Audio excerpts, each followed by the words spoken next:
Hello guys, welcome to UPSC point. दोस्तों, आज के इस वीडियो में हम जैन धर्म को विस्तार से पढ़ने वाले हैं। यह एक कंप्लीट वीडियो है जिसमें जैन धर्म से संबंधित सभी महत्वपूर्ण तथ्यों को शामिल किया गया है। इस वीडियो के बाद आपको दूसरी वीडियो देखने की ज़रूरत नहीं पड़ेगी क्योंकि आपकी सारी चीज़ें यहाँ पर कंप्लीट हो जाएगी। बस आप लास्ट तक बने रहिएगा। तो चलिए शुरू करते हैं। दोस्तों, जैन धर्म को पढ़ने से पहले हमें ये जानना होगा कि जैन शब्द का आखिरकार अर्थ क्या होता है। तो देखिए, जैन शब्द जो है वो संस्कृत के जिन शब्द से बना हुआ है जिसका अर्थ होता है विजेता, अर्थात वह व्यक्ति जिसने अपने मन, वाणी और काया यानी शरीर को जीत लिया हो वह जिन कहलाता है, और इन जिन को फॉलो करने वाला व्यक्ति जैन कहलाता है। ठीक है, वह व्यक्ति जो इन जिन को फॉलो करता है वह कौन कहलाता है? जैन। दोस्तों, जैन धर्म में टोटल 24 तीर्थंकर हुए हैं। क्या हमें 24 के 24 ही पढ़ने हैं? तो बिल्कुल नहीं, हमें 3 तीर्थंकर पढ़ने हैं, पहला, 23वां और 24वां, क्योंकि हमेशा ही यहाँ से परीक्षाओं में प्रश्न देखे जाते हैं। अब भैया, तीर्थंकर को पढ़ने से पहले हम ये जान लेते हैं कि आखिरकार तीर्थंकर कौन होता है। तो दोस्तों, तीर्थंकर वह व्यक्ति होता है जो आत्मा की मुक्ति के लिए एक मार्ग की स्थापना करता है और दूसरों का मार्गदर्शन करता है। मतलब एक ऐसा व्यक्ति जो आत्मा की मुक्ति के लिए एक मार्ग बताए, ठीक है, और दूसरों का मार्गदर्शन करे, वह तीर्थंकर कहलाता है।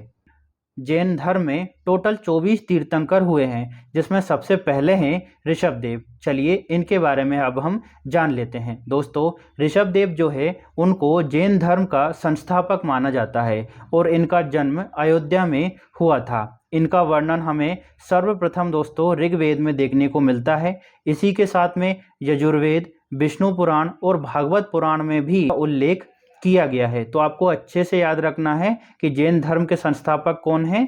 ऋषभदेव। ठीक है, इनका जन्म कहाँ हुआ था? अयोध्या में। दोस्तों, ऋषभदेव को आदिनाथ और केसरियानाथ के नाम से भी जाना जाता है। तो ऋषभदेव के 2 अन्य नाम और भी हैं, आदिनाथ और केसरियानाथ। तो आपको ये याद रखना है। अगर हम इनके प्रतीक चिन्ह की बात करें, इनके लोगों की बात करें, तो इनका प्रतीक चिन्ह है दोस्तों वेल या फिर सांड। ठीक है, तो ऋषभदेव के बारे में इतना पढ़ लिया। अब हम बढ़ते हैं 23वें तीर्थंकर की ओर। देखिए, हमें सभी तीर्थंकर नहीं पढ़ना है, हमें मुख्य रूप से पहला, 23वां और 24वां तीर्थंकर पढ़ना है क्योंकि यहीं से परीक्षाओं में प्रश्न देखे जाते हैं। बात करें पार्श्वनाथ की, तो दोस्तों ये जो है वो जैन धर्म के 23वें तीर्थंकर हैं। इनका जन्म हुआ था वाराणसी में, ठीक है, और इनको झारखंड के संवेद शिखर पर ज्ञान की प्राप्ति हुई थी। कहाँ पर हुई थी? झारखंड के संवेद शिखर पर। 23वें तीर्थंकर कौन है? पार्श्वनाथ। इनके प्रतीक चिन्ह की बात करें तो इनका लोगो था दोस्तों सर्प। यदि आपको प्रतीक चिन्ह याद करना है ना 24 के 24 ही तीर्थंकरों के, तो एक वीडियो में बना चुका हूं जहां पर सारे 24 तीर्थंकरों के प्रतीक चिन्हों को ट्रिक के माध्यम से याद करवाया है। यदि आप चाहें तो उस वीडियो को देख सकते हैं, आपको सब कुछ याद हो जाएगा। दोस्तों, जब पार्श्वनाथ को ज्ञान प्राप्त हो गया संवेद शिखर पर, तो उन्होंने 4 नियम बताए जिनको चतुरायण धर्म कहा गया। अब ये 4 नियम कौन कौन से हैं? तो सबसे पहला है अहिंसा, मतलब आपको किसी पर भी हिंसा नहीं करना है। दूसरा है सत्य, मतलब आपको किसी भी परिस्थिति में असत्य नहीं बोलना है, हमेशा ही सत्य बोलना है।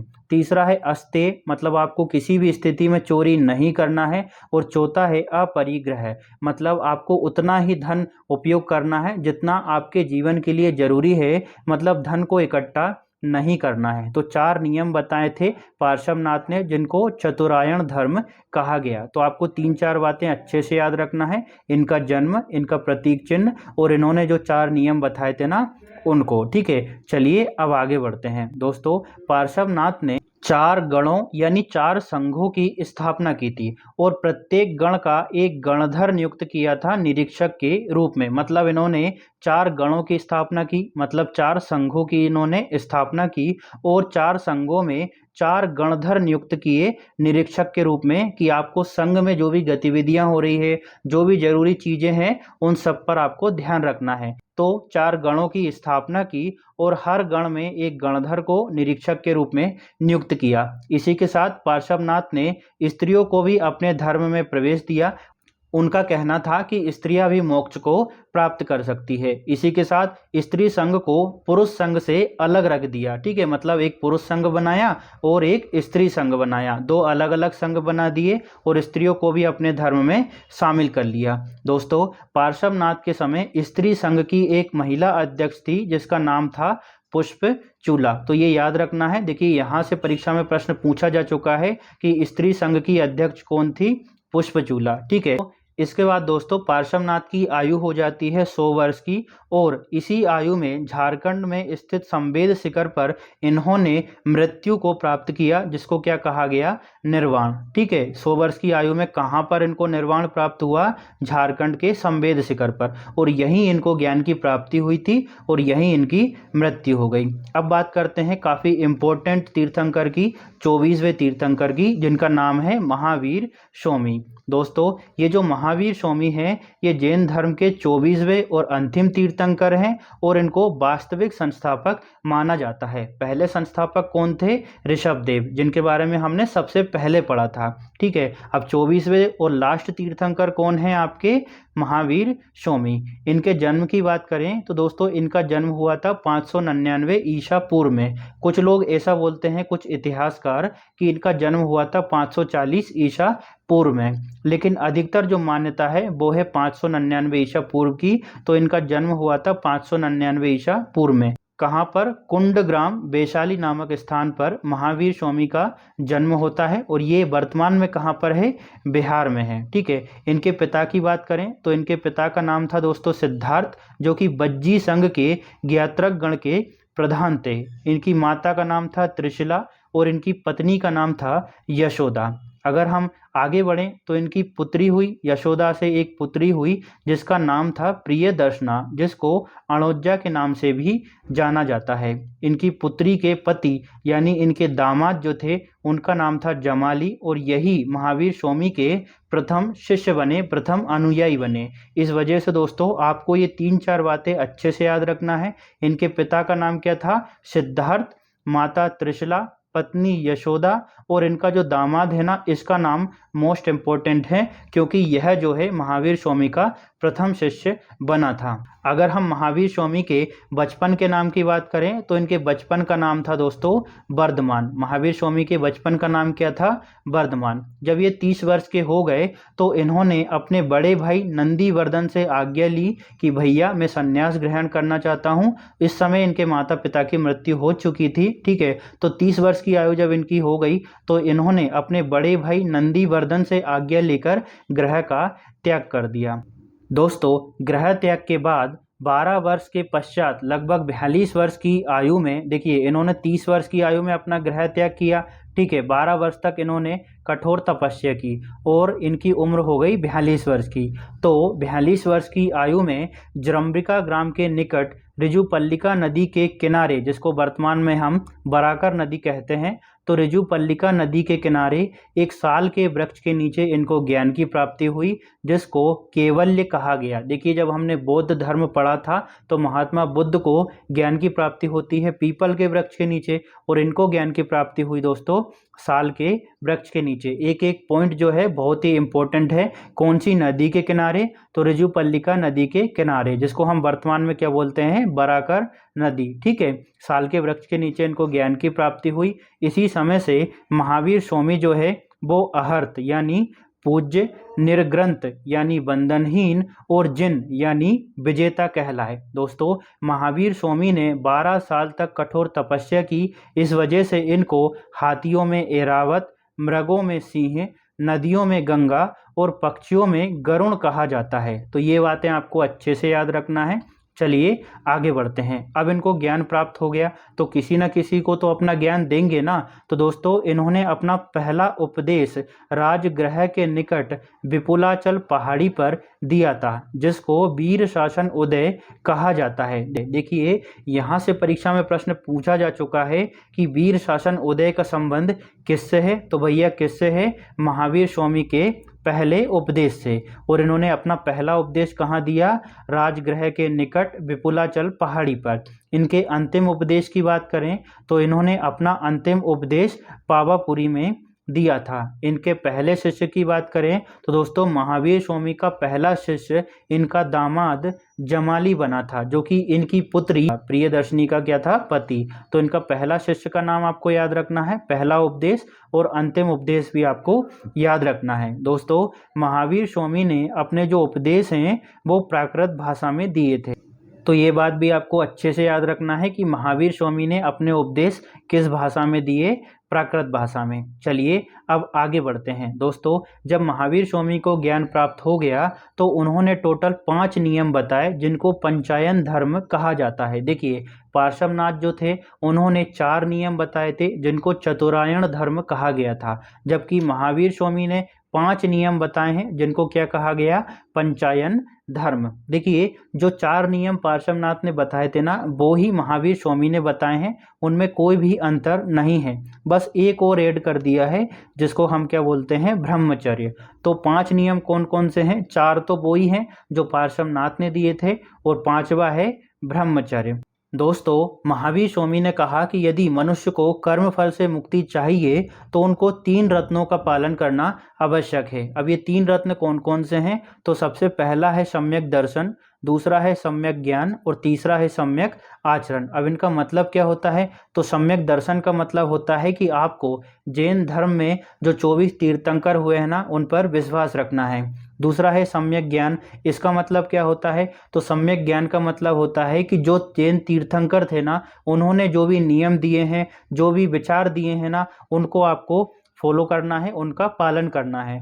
अब है सम्यक आचरण, तो इसका मतलब क्या होता है, इसमें उन्होंने कहा कि मनुष्य को सही आचरण करना चाहिए, किसी का बुरा नहीं चाहना चाहिए, द्वेष नहीं करना चाहिए और घृणा नहीं करना चाहिए। तो सम्यक आचरण पर बल दिया। तो जैन धर्म में त्रिरत्न कौन कौन से हैं, सम्यक ज्ञान, सम्यक दर्शन और सम्यक आचरण। चलिए अब आगे बढ़ते हैं। दोस्तों जैन धर्म जो है वो ईश्वर की मान्यता को स्वीकार नहीं करता है। जैन धर्म का मानना है कि ईश्वर नहीं है, जबकि आत्मा की मान्यता यहाँ पर मानी गई है कि आत्मा होती है। जैन धर्म ईश्वर को नहीं मानते हैं लेकिन आत्मा को स्वीकार करते हैं। इसी वजह से महावीर स्वामी ने मूर्ति पूजा और कर्म कांड का घोर विरोध किया है। महावीर स्वामी ने पुनर्जन्म को माना है और पुनर्जन्म का सबसे बड़ा कारण आत्मा को बताया है। इन्होंने कहा कि भैया आत्मा होती है, ठीक है, और आत्मा की वजह से पुनर्जन्म होता है, लेकिन इन्होंने ईश्वर के अस्तित्व को स्वीकार नहीं किया है। इन्होंने कहा कि ईश्वर नहीं होता है। दोस्तों महावीर स्वामी ने कहा कि संसार शाश्वत है, मतलब यह कभी भी नष्ट नहीं होगा, यह प्राणवान है, यहाँ तक कि पत्थरों और चट्टानों में भी जीवन है। तो देखिए स्टेटमेंट के तौर पर परीक्षाओं में यहाँ से प्रश्न पूछा जा चुका है कि जैन धर्म ईश्वर को नहीं मानता, ठीक है, या फिर मानता है। तो इस तरह के स्टेटमेंट हमेशा ही परीक्षाओं में देखे गए हैं। तो दोस्तों जैन धर्म जो है ईश्वर को नहीं मानता है, पुनर्जन्म को मानता है, आत्मा को मानता है। और संसार के बारे में जैन धर्म क्या कहता है कि संसार जो है शाश्वत है। दोस्तों ये जो सारी घटनाएं हो रही थी उस दौरान महावीर स्वामी की आयु हो जाती है 72 वर्ष की, और 72 वर्ष की आयु में महावीर स्वामी जो है वो बिहार राज्य के पावापुरी में निर्वाण को प्राप्त करते हैं। मतलब 72 वर्ष की आयु में महावीर स्वामी की मृत्यु हो जाती है, और कहाँ पर, पावापुरी में, जो कि कहाँ पर है, बिहार में। तो इसको अच्छे से याद रखना है, कहाँ पर मृत्यु होती है, पावापुरी में। और उस समय क्या था दोस्तों, 468 ईसा पूर्व का समय था, ठीक है।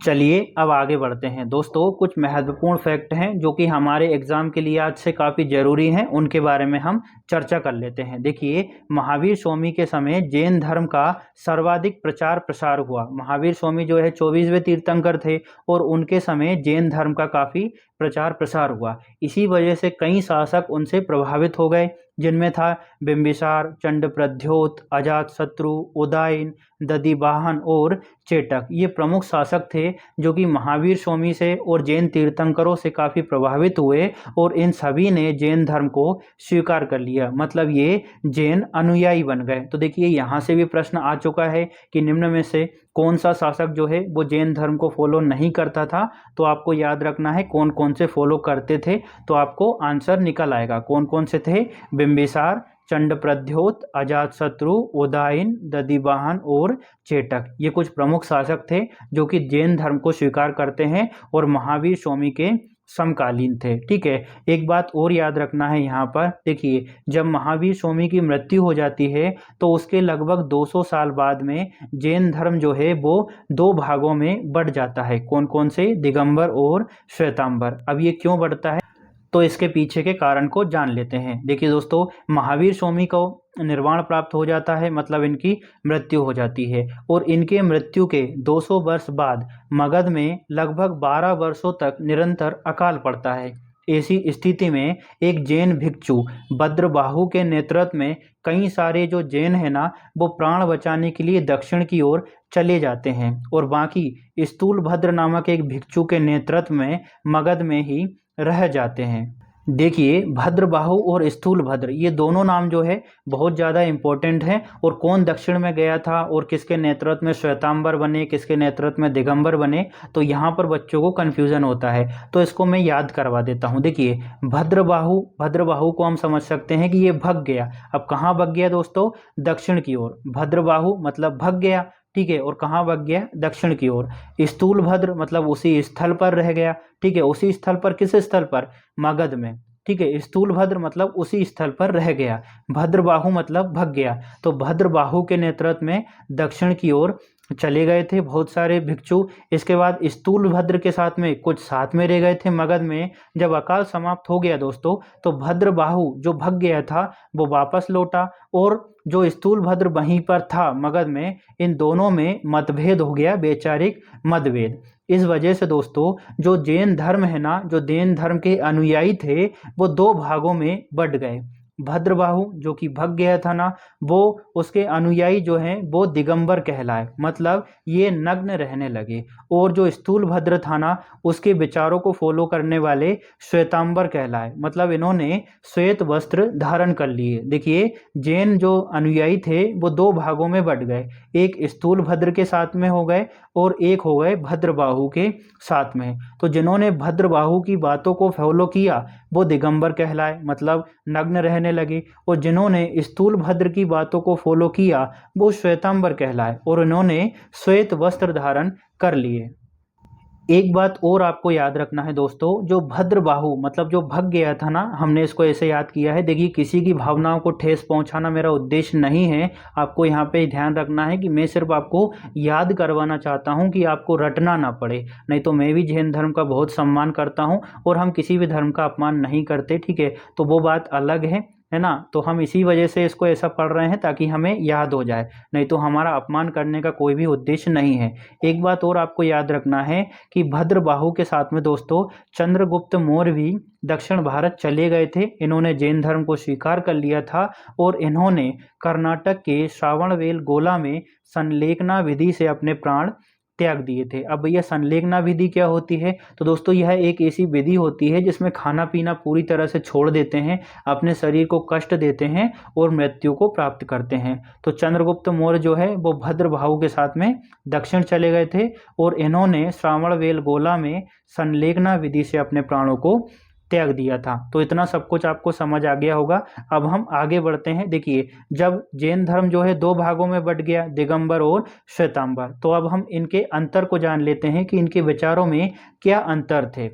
तो दोस्तों जो दिगंबर थे ना, जो भद्रबाहु की बातों को फॉलो कर रहे थे, उनका मानना था कि मोक्ष प्राप्ति के लिए वस्त्रों का त्यागना आवश्यक है। लेकिन जो श्वेतांबर थे ना, जो स्थूलभद्र की बातों को फॉलो कर रहे थे, उनका मानना था कि वस्त्र त्यागना आवश्यक नहीं है मोक्ष की प्राप्ति के लिए। वहीं दिगंबर का मानना था कि स्त्रियां जो है वो निर्वाण को प्राप्त नहीं कर सकती, मतलब स्त्रियां जो है मोक्ष को प्राप्त नहीं कर सकती, केवल पुरुष ही मोक्ष को प्राप्त कर सकता है, ऐसा दिगंबर संप्रदाय का मानना था। जबकि श्वेतांबर के लोग जो हैं वो बोलते थे कि स्त्रियां भी निर्वाण को प्राप्त कर सकती है। इसी के साथ कैवल्य प्राप्ति के लिए भोजन की आवश्यकता नहीं है, मतलब आपको खाना पीना छोड़ना होगा। वहीं श्वेतांबर जो है उनका मानना था कि भोजन जो है हमारे शरीर की आवश्यकता है, तभी हम सही से साधना कर सकते हैं। दिगंबर जो हैं वो कह रहे थे कि महावीर स्वामी ने जो 5 सिद्धांत दिए हैं ना, जिनको हम पंचायन धर्म कहते हैं,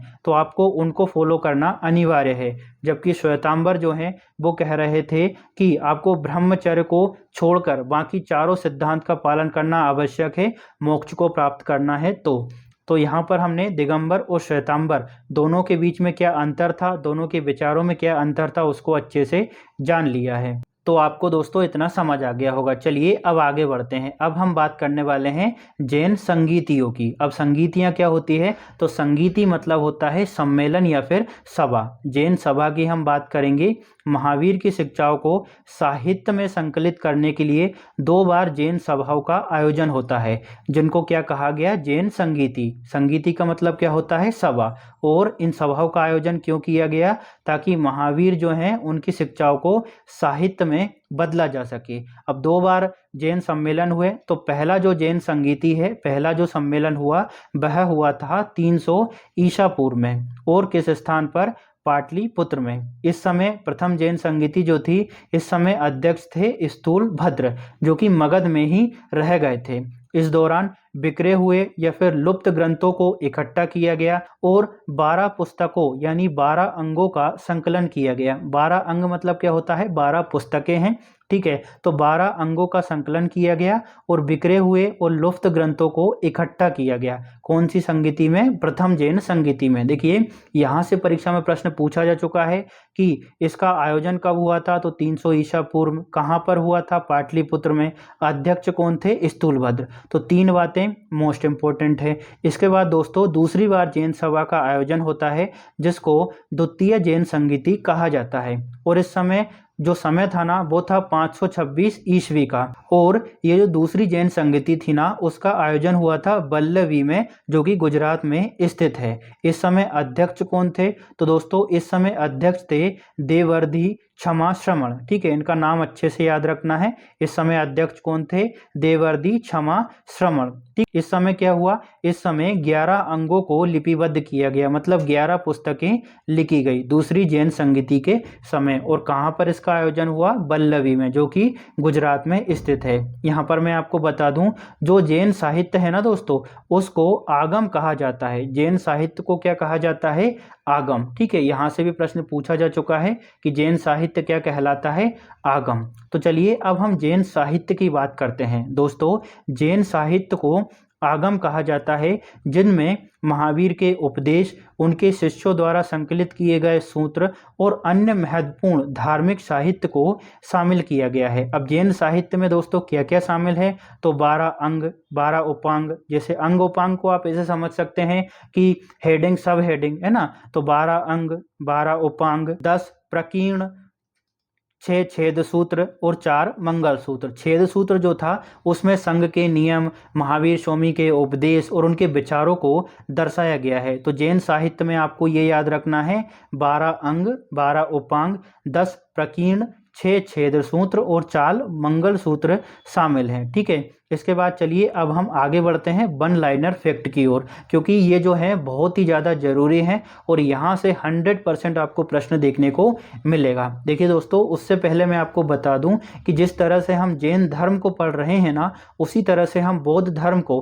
कहानी की तरह और बहुत ही डिटेल से पढ़ चुके हैं। तो उसको आपको अच्छे से देखना है, वो वाली वीडियो आपको छोड़ना नहीं है, आपका बौद्ध धर्म कंप्लीट हो जाएगा। वन लाइनर फैक्ट की बात करें तो सबसे पहला फैक्ट है दोस्तों, जैन जो संघ था ना, उसको बसदी कहा जाता था। जैन संघ को क्या कहा जाता था, बसदी। हमने पहले देखा कि पार्श्वनाथ ने 4 संघों यानी 4 गणों को बनाया था और उसके लिए एक एक गणधर की नियुक्ति की थी निरीक्षक के रूप में। तो उस संघ को क्या कहा जाता है दोस्तों, बसदी। इसी के साथ महावीर स्वामी के जो कठोर तप था, उसका वर्णन आपको आचरांग सूत्र में देखने को मिलता है।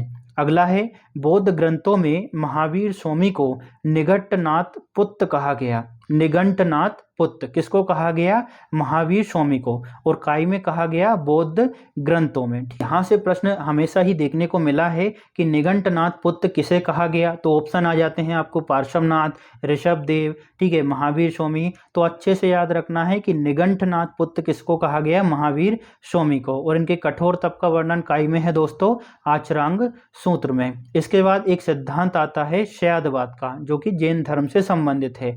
दोस्तों यह जैन धर्म का एक महत्वपूर्ण सिद्धांत है। यह सिद्धांत 7 अलग अलग तरीकों से किसी चीज़ को देखने और समझने का एक ढांचा प्रदान करता है। तो देखिए यहाँ से प्रश्न ये पूछा जाता है कि शैववाद का जो सिद्धांत है वो किस धर्म से है, जैन धर्म से, बौद्ध धर्म से, शैव धर्म से। तो आपको इतना सा याद रखना है कि शैववाद जो है इसका संबंध है जैन धर्म से। दोस्तों, जो प्रारंभिक जैन साहित्य था ना, वो अर्ध मगधी भाषा में लिखा गया था। इसके बाद जो बाद का जैन साहित्य है वो प्राकृत भाषा में रचा गया है। तो पहला जो साहित्य था वो काय में लिखा, अर्ध मागधी भाषा में, और बाद में जो साहित्य लिखा वो लिखा था प्राकृत भाषा में। अब आगे बढ़ें दोस्तों, गंग वंश के एक शासक थे रचमल्ल चतुर्थ, जिसको कहीं कहीं पंचमल्ल भी कहा जाता है। जो रचमल्ल चतुर्थ थे ना, इनके शासन काल में चामुंडराय नामक एक मंत्री था जिसने कर्नाटक राज्य के श्रावणबेलगोला में बाहुबली की मूर्ति का निर्माण करवाया था, जो कि 57 फीट है, जो कि अभी भी स्थित है। वहां पर दूध से अभिषेक करते हैं। तो किसने करवाया था दोस्तों? चामुंडराय नामक एक मंत्री ने। और कहां पर? कर्नाटक राज्य के श्रावणबेलगोला में। और किसकी मूर्ति थी? बाहुबली की, जिसको गोमतेश्वर भी कहा जाता है। दोस्तों, जो बाहुबली है ना, मतलब जो गोमतेश्वर है, वो जो पहले तीर्थंकर थे ऋषभदेव, उनके पुत्र माने जाते हैं। तो आपको इतनी सारी बातें अच्छे से याद रखना है। चामुंडराय नामक एक मंत्री था, इसने कर्नाटक के श्रावणबेलगोला में बाहुबली की 57 फीट ऊंची एक मूर्ति का निर्माण करवाया। और जो बाहुबली है वो ऋषभदेव के पुत्र माने जाते हैं। एक फैक्ट और आपको पढ़ना है दोस्तों, जो श्वेतांबर संप्रदाय था ना, श्वेतांबर कौन थे? जो स्थूलभद्र के साथ में रह रहे थे। उनका मानना था कि 19वें तीर्थंकर जो हैं मल्लीनाथ, वो एक महिला थी। देखिए, श्वेतांबर संप्रदाय के लोग क्या मानते थे? श्वेतांबर संप्रदाय के लोग मानते थे कि स्त्रियां भी मोक्ष को प्राप्त कर सकती है। इसी वजह से उन्होंने कहा कि 19वें तीर्थंकर जो हैं, जिनका नाम क्या था? मल्लीनाथ, वो एक महिला है। एक बार और आपको बता देता हूं दोस्तों, जैन धर्म के जितने भी तीर्थंकर हैं और उनके जितने भी प्रतीक चिन्ह है ना, उनको हमने ट्रिक से याद किया है। तो आप जो है वो वीडियो जरूर देखिएगा। अब दोस्तों, हमारा यहाँ पर जैन धर्म पूरी तरह से ख़त्म होता है। अगली वीडियो में हम MCQs लगाएंगे जैन धर्म से संबंधित, तो इसको अच्छे से देख लीजिएगा ताकि आप MCQs आसानी से लगा सकें और आप कुछ भी ना भूलें। यदि दोस्तों आपको वीडियो अच्छी लगी हो तो लाइक, शेयर और सब्सक्राइब जरूर करिएगा। साथ ही कमेंट करके ज़रूर बताएँ। Thank you.